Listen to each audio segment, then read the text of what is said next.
I killed the nun who abused me for 3 years. Well, not exactly killed, but I didn't do a thing to save her when I could have. And the worst part is, before she died, she confessed something that left me wondering if she was the monster, or if I'm the monster for feeling the way I do now. Can sexual abuse get more complicated when you find out your abuser had reasons you never imagined? You be the judge, because I don't know what to think anymore. I have to tell this whole story because I've been holding it in for 2 years, and it's eating me alive. What I'm about to tell you is so twisted, so sick, and so confusing that many of you probably won't believe me. But every word I'm about to say is real. Every detail is something I lived, something I felt in my own skin, and something that has scarred me forever. My name is Jaden. I'm 16. And since I was 12, I've lived at a Catholic boarding school called St. Jude's Academy, out in the middle of nowhere. I didn't come here because I wanted to. I came because my mom got a job overseas in Germany and basically dumped me here, thinking it was the best thing for me. A quality Catholic education, religious values, discipline, all that crap. The truth is, she abandoned me. Sure, she sends money every month, calls once a week, but it's not the same. I've been here for 4 years. 4 years of feeling alone, invisible, like I don't matter to anyone. The first 2 years were awful. I had no friends, and I sucked at socializing. I had anxiety every time I had to speak in public or participate in class. The other kids saw me as the weirdo, the one always alone in the library or walking the school grounds. Some of them messed with me, nothing serious, just stupid comments, but enough to make me feel even more miserable. The teachers were strict, the nuns were stricter, and I just wanted to disappear. Then I met Sister Agnes. She was in charge of the library and the chapel. She must have been about 50, maybe younger. It was hard to tell.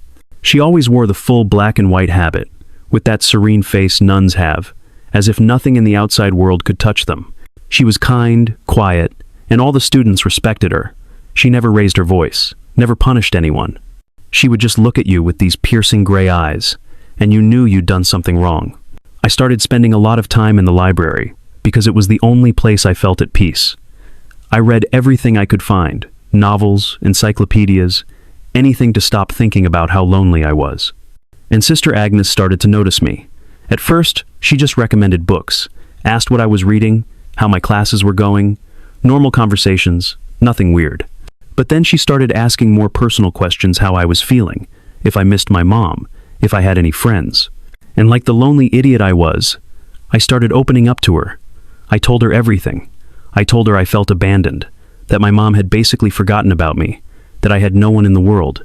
And she would listen with this compassionate look and tell me I wasn't alone, that God was always with me, and that she would be there for me too. That's how the special confession sessions started. I was 14 when she first called me to the chapel after hours. She said she'd noticed I was carrying a lot of pain and needed a safe space to unload, somewhere more private than the library. The chapel was empty at 8 p.m. All the students were already in their dorms or the study hall. I went because I really did need someone to talk to. The first few times we just talked. I told her my fears, my insecurities, and she would hug me, stroke my hair, and tell me everything would be okay. She made me feel wanted, like someone finally cared about me, and I was so desperate for affection, to feel like I mattered to someone, that I didn't see the red flags. I didn't see that her hugs lasted too long, that her hand in my hair moved slower, more intimately. I didn't see anything because I didn't want to. After a month, the sessions changed. She started touching me. At first it was my back, my shoulders, saying I was full of tension and needed to relax. Then it was my hands, my arms, my chest. And I would just freeze, not knowing what to do, because a part of me knew it was wrong, but another part, that broken, lonely part, desperately needed that contact, that affection, even if it was twisted. She would say strange things to me. She'd say that God had brought us together for a special purpose, that our bond was sacred, that what we shared was a form of love others wouldn't understand. She told me I was special, that she'd chosen me out of all the students because she saw something unique in me. And me, at 14, confused, scared, but also desperate to feel important to someone. I accepted everything she said. A few months later, the abuse became complete. I'm not going to get into graphic details because I don't want to relive that more than I have to, but it was full-on sexual abuse.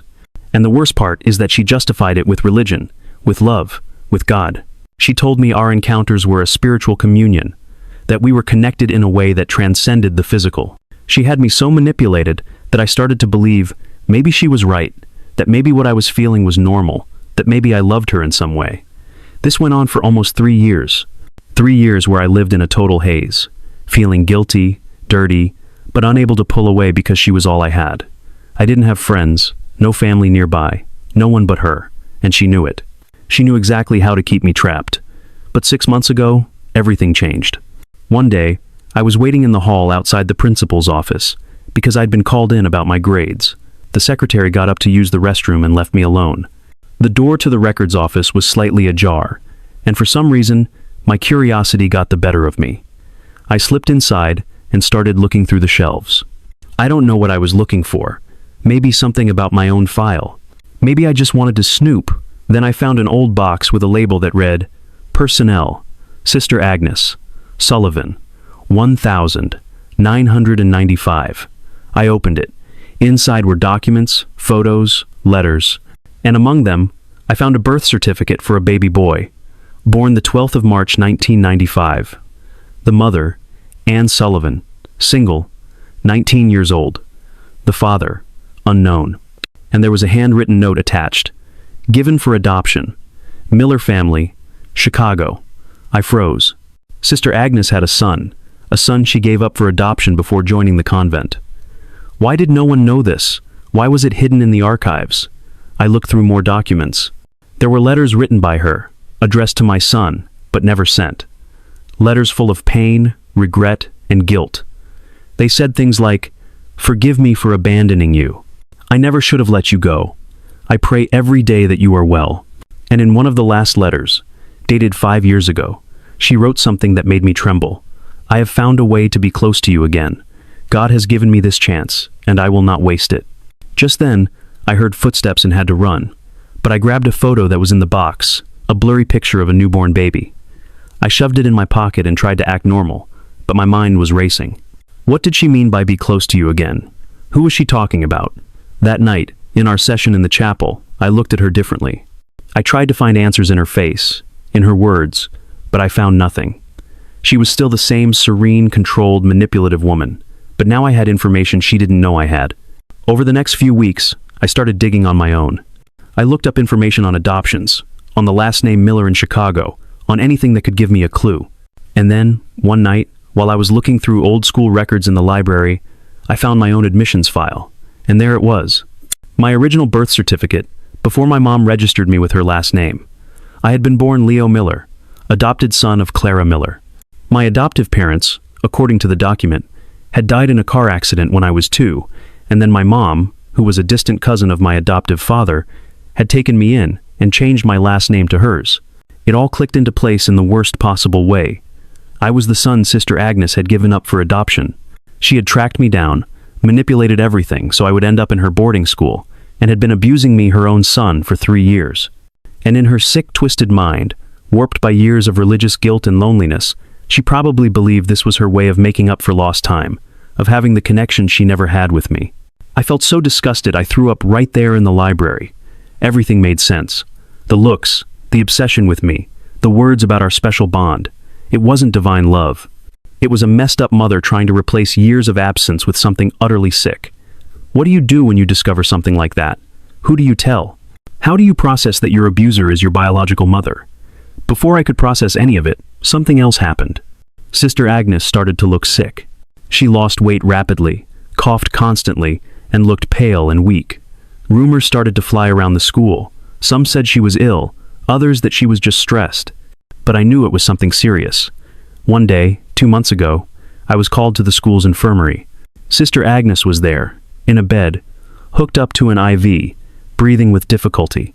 She wanted to talk to me. I just stood there, looking at her, and for the first time in 3 years, I felt like I was in control. She was weak, dying, and I had all the answers she didn't know I had. I swear, what happened next changed everything. Now, we get to the most intense part of all this, and I need you to stick with me to the end, because what's coming is completely unexpected, and will split opinions on whether I did the right thing. But before I go on, I need to ask you something. If this story is hitting you, if you want to know how it all ends, please hit the like button on this video. It really helps the channel a ton, and motivates me to keep sharing these experiences I've kept locked away. And if you're not subscribed yet, please do it now. Just hit that red subscribe button below. We post real stories like this every day. Stories that will leave you speechless. I promise, what's coming next will leave you in total shock. Let's continue. I was standing there in front of Sister Agnes's bed, watching her die slowly. The nurse left us alone because she had asked for privacy to speak with me. We were silent for several minutes. She looked at me with those gray eyes that now seemed dull, filled with something I couldn't identify. Fear, regret, a sick kind of love. Finally, she spoke. Her voice was weak, almost a whisper. Jaden, I need to tell you something before I die. Something that will change everything you think you know. I didn't say anything, just watched her, waiting. I have terminal cancer. Pancreatic. The doctors gave me 3 months 2 months ago, so I don't have much time left. And I can't leave without telling you the truth. What truth? I asked, even though I already knew the answer. I am your mother, Jaden. Your biological mother. I gave birth to you when I was 19 and gave you up for adoption because I had no way to raise you. It was the worst decision of my life, and I have regretted it every single day since. My face showed no surprise, and she noticed. You already knew, she said, a hint of panic in her eyes. How? I found the documents, the letters, everything. She fell silent, processing this.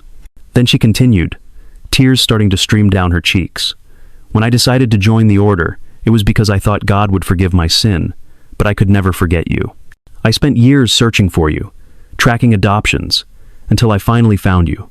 And when I learned your adoptive mother had died, and you were with that woman who doesn't even visit you, I knew it was my chance. I spoke with contacts in the church. I manipulated your admission to this school. Everything to be close to you again. And the abuse? I asked, my voice trembling with rage. How do you justify that? She sobbed, covering her face with her hands. I don't know what happened to me. At first, I just wanted to get to know you, to take care of you, to protect you. But then I became obsessed. I needed to recover all those years I lost with you, and in my confused mind, I mixed up motherly love with something else. I know it's wrong. I know I hurt you. But you need to understand that everything I did because I love you. You are my son, the only thing I have ever loved in my life. I couldn't believe what I was hearing. This woman had abused me for 3 years and was now trying to justify it with maternal love. It was the height of delusion. You can't call what you did to me love, I said. Tears of rage now running down my face. You violated me. You manipulated me. You destroyed me. I know, she whispered, and I'm going to hell for it. But I needed you to know the truth before I died. I needed you to know that you are my son, and that everything I did, however sick and twisted, came from a place of desperate love. Then she pulled an envelope from under her pillow and held it out to me with a trembling hand. This is for you. It's everything I have. My family inheritance, properties, savings, it's all in your name now. It's the least I can do for all the years I stole from you. I didn't want to touch that envelope. I didn't want anything from her, but something in me, maybe curiosity, maybe the need for closure took it. I don't want your forgiveness, she continued. I know I don't deserve it. I just want you to know that during these 3 years, even though it was all wrong, they were the only times I felt like I was a mother, the only times I felt I had a purpose. I just stared at her, conflicting emotions tearing me apart inside. A part of me wanted to scream at her, to hit her, to make her feel all the pain she caused me. But another part, a small, confused part, felt pity, understanding. I don't know. You're going to die alone, I finally said. And you're going to die knowing you destroyed me. I know, she whispered. And it's what I deserve. I walked out of that infirmary without looking back. I stuffed the envelope in my backpack and didn't open it for several days. When I finally did, I almost passed out. There were property deeds, bank statements, investment portfolios. In total, Sister Agnes had left me over $300,000, plus 2 properties in the city. 2 weeks later, she died. I didn't go to her funeral. No one at the school knew about our real connection, so they just thought I was another student who didn't much care. But here comes the part that's going to make you judge me, the part that's kept me up at night for 2 months. One night, 3 days before she died, Sister Agnes had a severe respiratory attack in her private room at the school. I was walking down the hall because I couldn't sleep, and I heard her coughing and choking. I peeked through the window of her door and saw her on the floor, trying to reach her inhaler on the nightstand, but she couldn't get up. Our eyes met. She saw me standing there watching her. She reached her hand out toward me, silently begging me to help her. All I had to do was go in, grab the inhaler, and give it to her. 5 seconds. That's all it would have taken. But I didn't. I stood there and watched her suffocate for nearly 2 minutes until she finally managed to drag herself across the floor and grab the inhaler on her own. When she caught her breath and looked at me again, there was something in her eyes I had never seen before. Pure fear. Fear of me. I didn't say a word. I just walked away. Those 2 minutes when I chose not to help her likely hastened her death. The doctors said her heart was significantly weakened after that attack. If I had helped her immediately, she might have lived a few more weeks. But I didn't, and I don't regret it. Does that make me a murderer? Technically, no. But morally? Maybe. I had the power to save her, and I chose not to. I chose to let her suffer the way she made me suffer. And now, 2 months after her death, I'm living with this secret. No one knows what happened that night. No one knows I could have saved her and didn't. No one knows I'm her son. No one knows anything. And the most twisted part of all is that sometimes, at night, I think about her and feel a weird ache in my chest. It's not love, but it's not just hate either. It's something confusing, something I can't name. A part of me understands she was broken, that her mind was sick, that in her delusion, she truly believed she loved me. But another part of me knows that nothing justifies what she did to me. Nothing. Now I'm 16, with over $300,000 to my name. Legal documents proving she was my mother, and left me everything. My mom, well, the woman who raised me, knows nothing about this. She's still in Germany, sending me monthly allowances, calling once a week, with no idea what I've been through, and I have a decision to make. What do I do with all this? For the past few weeks I've been planning something. Something you'll probably judge me for too, but honestly I don't care about anyone's judgment anymore. I've decided I'm going to finish this school year, graduate, and then use that money to leave the country. Far away from this school, far away from the mom who abandoned me, far away from everything. I'm going to start over somewhere. No one knows me, where no one knows my story. And I'm going to let the world continue to believe that Sister Agnes was a holy woman dedicated to God who died serving the church. I'm going to let her reputation remain intact. I'm not going to tell anyone what she did to me, because what's the point? She's already dead. Exposing her won't change anything for me. It will only make me relive the trauma over and over again. Some of you will call me a coward for not reporting her, for allowing her image to stay clean when it should be destroyed. Others will say, I'm being smart, taking the money and using it to build a better life. Honestly, I don't know what to think anymore. What I do know is that for 3 years, I was a victim of sexual abuse by my biological mother, who used religion and my loneliness to manipulate me. I know I had the chance to save her, and chose not to. And I know that now I'm using her money, the money she left me, as some twisted form of apology to escape all of this. Does that make me evil? Does that make me just as twisted as she was? I don't know, and honestly I don't care anymore. There are days when I think about that night I watched her choke, and I wonder what would have happened if I'd helped her. Would I have felt better? Would it have changed anything? Probably not. She was going to die anyway. I just gave the universe a little push to speed up the process. And there are days I think about her last words, her confession about loving me in her sick way. And a microscopic part of me wonders if she really was that monstrous, or if she was just a completely broken woman trying to fill a 20-year void in the worst way possible. But then I remember the nights in the chapel, her breath on my neck, her hands where they shouldn't have been, her manipulative words telling me this was divine love, and all trace of compassion vanishes. She doesn't deserve my forgiveness. She doesn't deserve my understanding. She doesn't deserve anything. So why do I sometimes miss her? Why do I sometimes feel this weird emptiness where she used to be? I think that's the sickest part of it all. That even after the abuse, even after everything, a part of me got used to her presence. A part of me, the part that was so lonely and desperate, had found something even if that something was toxic and destructive. And now that she's gone, I feel just as empty as I did before I met her, only now I'm also broken, traumatized, and confused. The money she left me isn't going to fix this. Leaving the country isn't going to fix this. Nothing is going to fix this. But at least I'll have options. I'll be able to build a life far from here, far from the memories, far from the chapel where it all happened. Is that justice? I don't know, but it's all I have right now. Some people have asked if I'll ever go to therapy, if I'll seek professional help to process all this. And the answer is, I don't know. Maybe when I'm in another country, when I have room to breathe, when I don't have to see this chapel every day, maybe then I'll seek help. But for now, I just want to survive. I just want to finish this year and get the hell out. And yeah, I know that sounds selfish. I know that maybe I should report what happened to protect other students, but she's dead. She can't hurt anyone else. And I don't have the energy to become a symbol of something, to have my story picked apart by authorities, by the press, by the whole world. I don't want to be the nun's victim. I just want to be Jaden, trying to move on. So, was I right not to help her that night? Was I right to keep her money? Am I right not to report her? Honestly, I no longer know what's right or wrong. All those lines got blurred a long time ago. The only thing I know for sure is that I don't regret it. I don't regret letting her choke. I don't regret taking her money. And I don't regret planning to leave without telling anyone the truth. Maybe that makes me cold. Maybe it makes me vengeful. Or maybe it just makes me someone who learned to survive the only way he could. You be the judge, because I don't have the energy to judge myself anymore. I went through 3 years of systematic sexual abuse by someone who turned out to be my biological mother. I've uncovered secrets I never should have discovered. I've made decisions I maybe never should have made. And now I'm here, telling you all this because I needed to get it off my chest. I needed someone, even anonymous people on the internet, to know the truth. Was Sister Agnes a monster? Yes. Was she also a broken and mentally ill woman? Yes. Can I hold both of those truths at the same time without going crazy? Barely.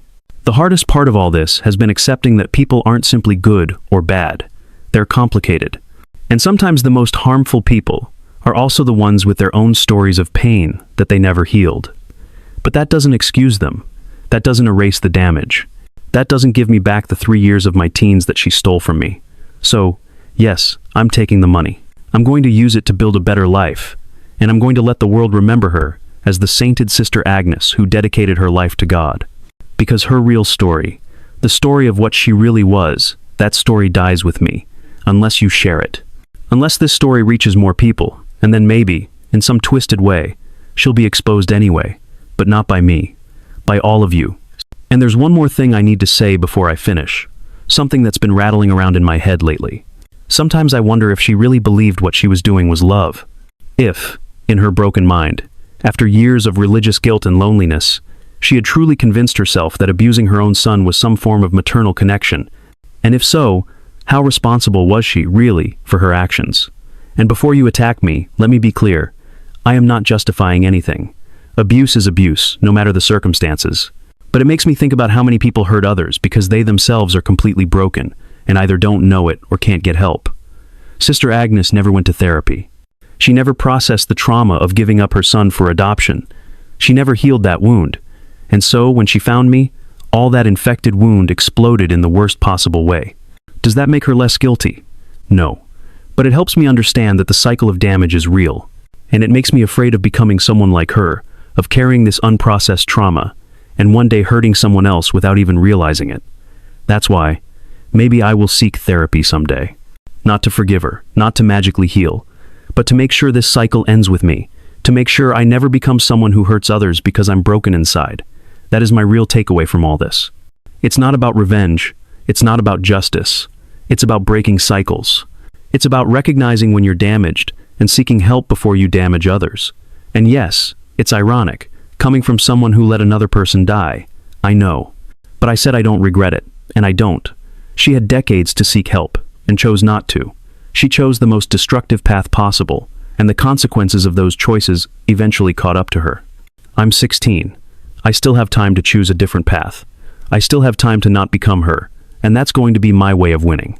Not by exposing her name, not by destroying her reputation, but by being better than her, by being someone who recognizes his damage and chooses not to perpetuate it. Is that justice? For some, yes. For others, no. And that's okay. I don't need anyone's approval to know I'm doing what's right for me. So, that's it. That's my whole story. 3 years of abuse from my biological mother disguised as a nun, a deathbed confession, a decision to let her die, and now a plan to use her money to start over. Judge me however you want. Tell me I'm a murderer. Tell me I'm a coward. Tell me I'm doing the right thing. It doesn't matter to me. Because at the end of the day, I'm the only one who has to live with these decisions. And I'm the only one who knows the whole truth of what I lived through. Now, before I end this, I need to ask you for one more thing. If this story impacted you, if it made you think, if it made you feel something, please like this video. I need to know that sharing this serves some purpose. And if you're not subscribed yet, please do it. You just have to hit that red subscribe button below. We post real stories like this every day. Stories you won't find anywhere else. Stories that will make you question everything you think you know about good and evil.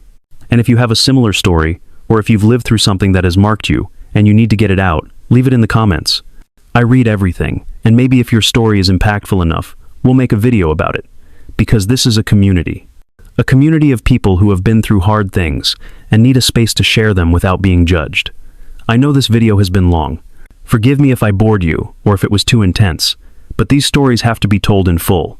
You can't understand the end, without knowing the whole beginning, and I needed to unload on someone who would understand. So thank you.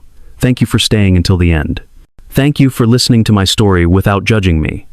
Well, or maybe you did judge me, but thanks for listening anyway. Thank you for being a part of this community, where we support each other, where we understand that life isn't black and white, where we know that we all carry heavy things, and sometimes we just need to share them. I'll see you in the next video. And remember, you are not alone. You are never alone.